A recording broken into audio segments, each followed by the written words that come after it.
Hi all, welcome to I+. ഞാൻ അക്ഷര.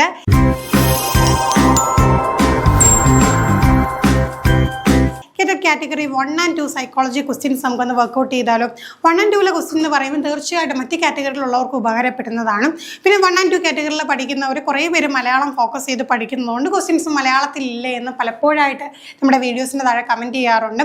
കഴിവതും നമ്മളിപ്പോൾ സ്ക്രീനിൽ ഇംഗ്ലീഷ് കണ്ടുകൊണ്ട് മാറ്റുന്നവരുണ്ട്. നമ്മൾ ഇംഗ്ലീഷിലെ ക്വസ്റ്റ്യൻസ് ഇട്ടാലും കഴിവതും മലയാളം ടേംസും കൂടെ പറഞ്ഞ് തന്നെയാണ് പോകുന്നത്. അപ്പോൾ ഒരു കാരണവശാലും സൈക്കോളജിയുടെ ഒരു ക്വസ്റ്റ്യൻ സെക്ഷൻ പോലും നിങ്ങൾ സ്കിപ്പ് ചെയ്യാൻ പാടില്ല. അപ്പോൾ നമുക്ക് ആദ്യത്തെ ചോദ്യത്തിലേക്ക് പോകാം. താഴെ പറയുന്നവയിൽ തെറ്റായ പ്രസ്താവന ഏത്? തെറ്റായ പ്രസ്താവന കണ്ടെത്താനാണ്. ഗ്രേഡിംഗ് കുട്ടികളുടെ മൂല്യനിർണ്ണയത്തിന് സഹായിക്കുന്നു. ഗ്രേഡിംഗ് കുട്ടികളുടെ പ്രകടനങ്ങൾ വിലയിരുത്താൻ സഹായിക്കുന്നു. ഗ്രേഡിംഗ് കുട്ടികളെ മനസ്സിലാക്കാൻ സഹായിക്കുന്നു. ഗ്രേഡിംഗ് കുട്ടികളുടെ ഇടയിൽ അനാവശ്യമായ മത്സരം ഉണ്ടാക്കുന്നു. അപ്പോൾ ഒന്നാമത് മൂല്യനിർണ്ണയത്തിന് സഹായിക്കുന്നു. തീർച്ചയായിട്ടും ഇവാലുവേഷൻ ഹെൽപ്പ് ചെയ്യുന്നുണ്ട്. അടുത്തത് പ്രകടനങ്ങൾ വിലയിരുത്താനായിട്ട് അവരുടെ പെർഫോമൻസ് വിലയിരുത്താനായിട്ടും സഹായിക്കുന്നുണ്ട്. കുട്ടികളെ മനസ്സിലാക്കാൻ അല്ലേ, കുട്ടികൾക്ക് എന്തെങ്കിലുമൊക്കെ എവിടെയെങ്കിലും കുറവുകളുണ്ടോ അല്ലെങ്കിൽ ഗ്യാപ്സ് ഉണ്ടോ എന്നൊക്കെ മനസ്സിലാക്കാൻ സഹായിക്കുന്നു. എന്നാൽ കുട്ടികളുടെ ഇടയിൽ അനാവശ്യമായ മത്സരം ഉണ്ടാക്കുന്നു എന്ന് പറഞ്ഞു കഴിഞ്ഞാൽ അത് തെറ്റാണെന്ന് തന്നെ പറയാം അല്ലേ. ബാക്കിയുള്ള കാര്യങ്ങൾക്ക് വേണ്ടിയിട്ടാണ് നമ്മൾ ഗ്രേഡിംഗ് ഉപയോഗിക്കുന്നതും. കുട്ടികൾ അനാവശ്യ മത്സരം ഉണ്ടാക്കുന്നതിന് ഗ്രേഡിംഗ് കാരണമാകുന്നു എന്ന് നമുക്കൊരിക്കലും പറയാനായിട്ട് സാധിക്കില്ല. അടുത്ത ചോദ്യം. അധ്യാപകൻ ക്ലാസ്സിൽ ഒരു ഗൂഢപ്രശ്നം ചോദിച്ചപ്പോൾ എല്ലാ കുട്ടികളും അതിൻ്റെ ഉത്തരം ആലോചിച്ചു കൊണ്ടിരിക്കുന്നു. എന്നാൽ ഒരു കുട്ടി പെട്ടെന്ന് അതിൻ്റെ ഉത്തരം പറഞ്ഞു. ഇത് ഏത് പഠന സിദ്ധാന്തത്തിന് ഉദാഹരണമാണ്? നമ്മൾ പഠിച്ച തിയറീസും ഒക്കെ ആയിട്ട് ബന്ധപ്പെട്ട് ആപ്ലിക്കേഷൻ ലെവലിൽ ചോദ്യം ചോദിക്കും. അപ്പോൾ ഇവിടെ ചോദിച്ചേക്കുന്ന ചോദ്യം അധ്യാപകൻ ക്ലാസ്സിൽ ഒരു ഗൂഢപ്രശ്നം, ഒരു ഒത്തിരി ടഫായിട്ടുള്ള ഒരു പ്രോബ്ലം കുട്ടികളുടെ മുമ്പിൽ കൊടുത്ത സമയത്ത് എല്ലാ കുട്ടികളും ഉത്തരം ഇങ്ങനെ ആലോചിച്ചു കൊണ്ടേയിരിക്കുകയാണ്. അപ്പോൾ ഒരു കുട്ടി പെട്ടെന്ന് അതിൻ്റെ ഉത്തരം പറഞ്ഞെങ്കിൽ നമ്മൾ പഠിച്ച പഠന സിദ്ധാന്തങ്ങളിൽ എന്തിലാണത് ഉൾപ്പെടുന്നത്? വാചിക പഠനം, അന്തർലീന പഠനം, ഉൾക്കാഴ്ച പഠനം, ആശയ പഠനം.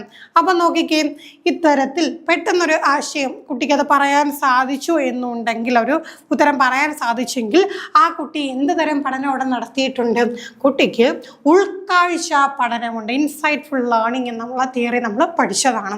അപ്പോൾ അതുള്ളവർക്കാണ് പെട്ടെന്നൊരു കാര്യം പറയുമ്പോഴത്തേക്ക് ഒരു ഉൾക്കാഴ്ച ഉണ്ട്, പെട്ടെന്ന് ആ ഒരു ആൻസറിലോട്ട് അല്ലെങ്കിൽ ആ ഒരു ഐഡിയയിലേക്ക് എത്തിച്ചേരാനായിട്ട് സാധിക്കുന്നത്. അടുത്ത ചോദ്യം. പഠനം ഒരു സാമൂഹിക പ്രവർത്തനമാണ്. താഴെ പറയുന്നവയിൽ പഠനം കൊണ്ട് മെച്ചപ്പെടുത്താൻ സാധിക്കുന്നത് എന്തെല്ലാം? പഠനം എന്ന് പറയുന്നത് നമുക്കറിയാം ഒരു സോഷ്യൽ എൻവയോൺമെൻറ്റിൽ നടക്കുന്നതാണ്. ആ ഒരു സോഷ്യൽ എൻവയോൺമെൻറ്റ് പ്രാധാന്യത്തെക്കുറിച്ച് നമ്മൾ സോഷ്യൽ കൺസ്ട്രക്റ്റിവിസത്തിലൊക്കെ പഠിച്ചതാണ് അല്ലേ. സമൂഹവുമായി ഇടപഴകി തന്നെയാണ് കുട്ടി അറിവ് നിർമ്മിക്കുന്നത്. അപ്പം പഠനം കൊണ്ട് മെച്ചപ്പെടുത്താൻ സാധിക്കുന്നത് എന്താണ്? സാമൂഹിക പ്രവർത്തനമായിട്ടുള്ള പഠനം. ഇവിടെ നമുക്ക് ആ പഠനം കൊണ്ട് നമുക്ക് എന്തൊക്കെ മെച്ചപ്പെടുത്താൻ സാധിക്കും എന്നാണ് ചോദ്യം. സഹകരണം, വിശ്വാസം, ബഹുമാനം മുകളിൽ പറഞ്ഞിട്ടുള്ളവയെല്ലാം. അപ്പം നോക്കിയാൽ തീർച്ചയായിട്ടും പഠനവും സാമൂഹിക അന്തരീക്ഷവും തമ്മിലുള്ള ബന്ധം എങ്ങനെയാണെന്ന് നമുക്കറിയാം. അങ്ങനെ വരുമ്പോൾ പഠനം കൊണ്ട് നമുക്ക് എന്തൊക്കെ സാധിക്കും? സഹകരണവും വിശ്വാസവും ബഹുമാനവും എല്ലാം വർദ്ധിപ്പിക്കാനായിട്ട് സാധിക്കും. അപ്പോൾ അവിടെ മുകളിൽ പറഞ്ഞിട്ടുള്ളവയെല്ലാം ശരി ഉത്തരമായിട്ട് വരുന്നുണ്ട്. അടുത്ത ചോദ്യം. വായനാ ബുദ്ധിമുട്ടായിട്ടുള്ള ഒരു കുട്ടിക്ക് താഴെ പറയുന്നവയിൽ ഏത് രീതി സ്വയം തിരുത്തുന്നതിന് വേണ്ടി ഉപയോഗിക്കാൻ സാധിക്കും? വായന ബുദ്ധിമുട്ടായിട്ടുള്ള കുട്ടിയാണ് വായിക്കാൻ ബുദ്ധിമുട്ടുണ്ടെങ്കിൽ എന്താണ് ചെയ്യുക? Recorder, flash card, matching card, പദപ്രശ്നം. അപ്പം നമുക്കറിയാലോ ക്ലാസ് റൂമിലെ കുട്ടികൾ പല പല പല പ്രശ്നങ്ങൾ നേരിടാറുണ്ട്. അപ്പോൾ ഓരോന്നിനും അതനുസരിച്ചുള്ള പരിഹാരങ്ങൾ കൊടുക്കാനായിട്ട് ടീച്ചറിന് സാധിക്കണം. അതിലൊന്നാണ് നമ്മളിപ്പോൾ പറഞ്ഞേക്കുന്നത് വായിക്കാൻ ബുദ്ധിമുട്ടുള്ള കുട്ടിക്ക്. അവിടെ കുട്ടിക്ക് കൊടുക്കാൻ കഴിയുന്ന ഏതാണ്?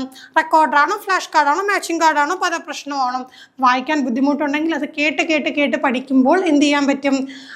കൂടുതൽ കറക്റ്റായിട്ട് വായിക്കാനായിട്ട് സാധിക്കും. അങ്ങനെ വരുമ്പോൾ നമുക്ക് എന്ത് ഉപയോഗിക്കാം? റെക്കോർഡർ ഉപയോഗിച്ചുകൊണ്ട് എന്ത് ചെയ്യാം?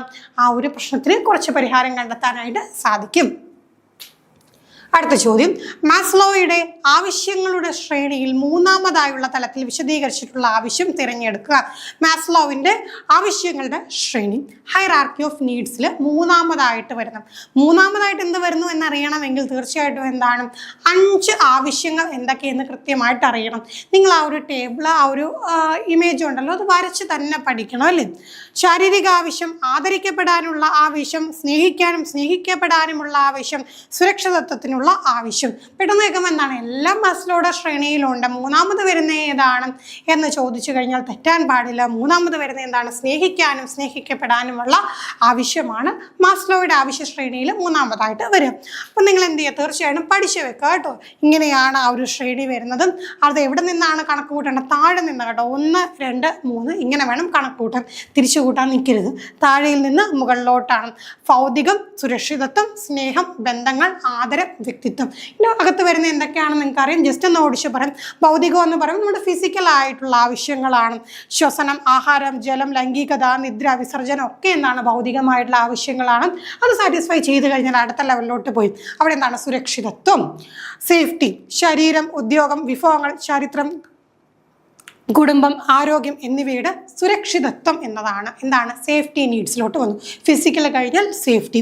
അതിനുശേഷമാണ് സ്നേഹവും ബന്ധങ്ങളും വരുന്നത് അല്ലേ. അപ്പോൾ അവിടെയാണ് സൗഹൃദം, കുടുംബം, ലൈംഗിക ബന്ധം തുടങ്ങിയവയൊക്കെ എന്താണ്, മൂന്നാമത്തെ ആവശ്യങ്ങളുടെ ശ്രേണിയിൽ മൂന്നാമത്തതാണ്. നാലാമത് ഈ അടുത്ത 2 വരുമ്പോഴത്തേക്ക് എന്താണ്, അടുത്ത ഹയർ ലെവലിലോട്ട് നമ്മൾ പോയി. ആദരവും വ്യക്തിത്വം. ആദരത്തിൽ വരുന്നതാണ് ആദരവ്, ബഹുമാനം, ആത്മവിശ്വാസം, വിജയം. ഏറ്റവും ഹയർ ലെവലിലാണ് നമ്മൾ ഒരു പേഴ്സണാലിറ്റിയുടെ കാര്യമൊക്കെ പറയുന്നത് അല്ലേ. ധാർമ്മികത, സർഗശക്തി, ഐശ്വര്യത, പ്രശ്നപരിഹാരം, എടുത്തുചാട്ടമില്ലായ്മ, വിവേകമൊക്കെ എന്താണ്, ഏറ്റവും ഹയർ ആണ്. അപ്പം ലോവർ നീഡ്സ് സാറ്റിസ്ഫൈ ചെയ്താണ് നമ്മൾ ഹയർ നീഡ്സിലേക്ക് പോകുന്നത് എന്നുള്ള കാര്യം ഒന്ന് ഓർത്ത് വെക്കുക. ഓൾറെഡി നിങ്ങൾ പഠിച്ചതാണ്. അപ്പോൾ ഇത്രയും ചോദ്യങ്ങൾ നമ്മൾ ഡിസ്കസ് ചെയ്തു. എത്ര ചോദ്യങ്ങൾ നിങ്ങൾക്ക് കൃത്യമായിട്ട് ശരി ഉത്തരം കണ്ടെത്താൻ സാധിച്ചു എന്ന് കമൻറ്റ് ചെയ്യാം. മറ്റൊരു സെക്ഷനുമായി വീണ്ടും കാണാം. Thank you.